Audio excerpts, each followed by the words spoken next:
మంచిర్యాల జిల్లాలో 2 మున్సిపాలిటీల్లో chairman vice chairman ఎన్నిక వాయిదా పడింది. కాంగ్రెస్ బీఆర్ఎస్ గొడవలతో కేతన్పల్లి చైర్మన్ ఎన్నిక వాయిదా పడింది. కేతన్పల్లిలో బీఆర్ఎస్ సిపిఐ కౌన్సిలర్లు మళ్లీ క్యాంపునకు వెళ్లారు. దాంతో ఎన్నిక ఎప్పుడు ఉంటుందనే దానిపై సస్పెన్స్ కొనసాగుతోంది. మాజీ ఎమ్మెల్యే బాల్కసుమన్పై కేసు నమోదైంది. సుమన్తో పాటు మరో 5గురిపై కేసు నమోదు చేశారు పోలీసులు. బాల్కసుమన్పై దేవాపూర్ ఎస్హెచ్ఓ గంగారాం ఫిర్యాదు చేశారు. బందోబస్తు విధులకు ఆటంకం కలిగించి రాళ్లదాడి చేశారని ఎస్హెచ్ఓ ఫిర్యాదులో పేర్కొన్నారు.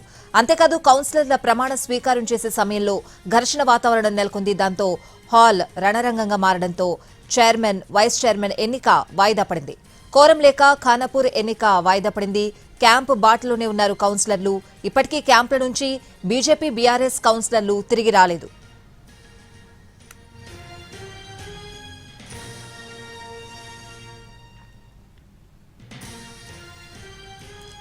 మంచిర్యాల జిల్లాలో 2 మున్సిపాలిటీలో చైర్మన్ వైస్ చైర్మన్ ఎన్నిక వాయిదా పడింది. పూర్తి అప్డేట్స్ అడిగి తెలుసుకుందాం. మా ప్రతినిధి సారంగపాణి లైవ్ లో ఉన్నారు. సారంగపాణి, స్వాతి, ఆదిలాబాద్ ఉమ్మడి జిల్లాలో 2 మున్సిపాలిటీలకు చైర్మన్ వైస్ చైర్మన్ ఎన్నిక వాయిదా పడింది. నిర్మల్ జిల్లా ఖానాపూర్లో కోరం లేక వాయిదా పడితే మంచిర్యాల జిల్లా కేతనపల్లిలో గొడవల కారణంగా వాయిదా పడింది. ఇక్కడ కేతనపల్లి విషయానికి వస్తే రాష్ట్ర వ్యాప్తంగా సంచలనంగా మారింది. ఎందుకు అంటే ఇక్కడ గొడవలు జరిగాయి. చెన్నూరు నియోజకవర్గం మంత్రి వివేక్ ఇలాకాలో కేతనపల్లి మున్సిపాలిటీ ఉంది. ఇక్కడ చెన్నూరు మాజీ ఎమ్మెల్యే బాల్క సుమన్ బీఆర్ఎస్ అదేవిధంగా సిపిఐతో పొత్తు పెట్టుకుని ఎన్నికల్లో పోటీ చేశారు. మున్సిపల్ పీఠం దక్కించుకోవడమే లక్ష్యంగా అటు బీఆర్ఎస్ ఇటు కాంగ్రెస్ పావులు కదుపుతున్న నేపథ్యంలో గొడవలు, రాళ్ల దాడులు, లాఠీ చార్జ్ అదేవిధంగా కుర్చీలు విసుకోవడం వరకు వెళ్ళింది సిచ్యువేషన్. దీంతో అధికారులు అలర్ట్ అయి చైర్మన్ వైస్ చైర్మన్ ఎన్నికను వాయిదా వేశారు. ముఖ్యంగా మొదటిసారి వాయిదా పడ్డ తర్వాత మళ్ళీ మరుసటి రోజు నిన్నటికి వాయిదా వేశారు. నిన్న సైతం వాయిదా పడింది. మళ్ళీ ఎప్పుడు జరుగుతుందా అనే ఉత్కంఠ కొనసాగుతుంది. ఒక రాజకీయ వేడి వాతావరణం అయితే కేతన్పల్లిలో ఉంది. దీంతోపాటు ఏదైతే హాల్లో ప్రమాణ స్వీకారం సమయంలో బీఆర్ఎస్ కాంగ్రెస్ కౌన్సిలర్ల మధ్య గొడవ జరిగింది.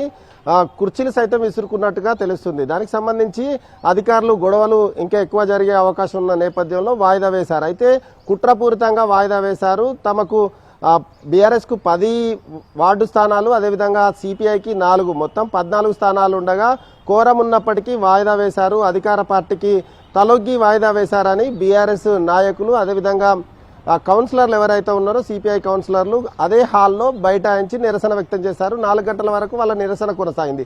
ఆ తర్వాత వచ్చిన తర్వాత మీడియాతో మాట్లాడిన బీఆర్ఎస్ నేతలు, కాంగ్రెస్ నేతలు అదేవిధంగా మంత్రితో పాటు ఎంపీ పైన తీవ్ర విమర్శలు చేశారు.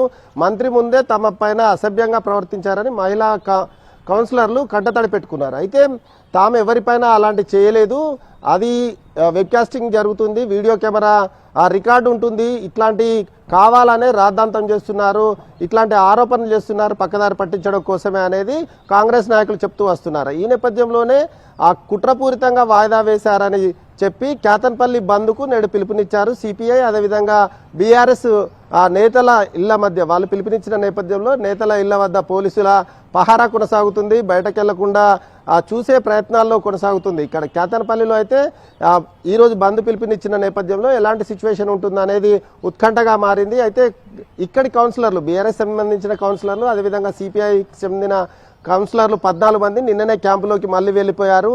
ఇటు ఖానాపూర్ విషయానికి వస్తే కాంగ్రెస్కు సంబంధించిన కౌన్సిలర్లు ఎక్స్ అఫీషియో మెంబరు ఎమ్మెల్యే వెడమబొజ్జు హాజరయ్యారు. కానీ బీజేపీ అదేవిధంగా బీఆర్ఎస్ సంబంధించిన కౌన్సిలర్లు మాత్రం క్యాంపు నుంచి వెళ్ళి కార్యాలయానికే రాలేదు. దీంతో మళ్ళీ వాయిదా పడింది, రెండోసారి వాయిదా పడింది. అయితే ఇక్కడ మాత్రం కేతనపల్లి విషయానికి వస్తే 22 స్థానాలు ఉండగా ఎక్స్ అఫీషియోగా ఎమ్మెల్యే వివేక్తో పాటు ఎంపీ దరఖాస్తు చేసుకున్నారు. అయితే వీళ్లకు స్థానాలు పూర్తి స్థాయిలో లేకపోవడం మూలంగా ఎవరు పీఠం దక్కుతున్న ఆసక్తి కొనసాగుతుంది. ఈ నేపథ్యంలో కొంత ఉద్రిక్త పరిస్థితులు సైతం నెలకొన్నాయి. ఎన్నికల కమిషనర్ మాత్రం ఎప్పుడు ఎన్నికకు ఆదేశాలు ఇస్తారనేది అయితే ఉత్కంఠగా ఎదురు చూస్తున్న పరిస్థితి అయితే ఇక్కడ కనిపిస్తుంది. Right Sarangapani, thanks for the updates.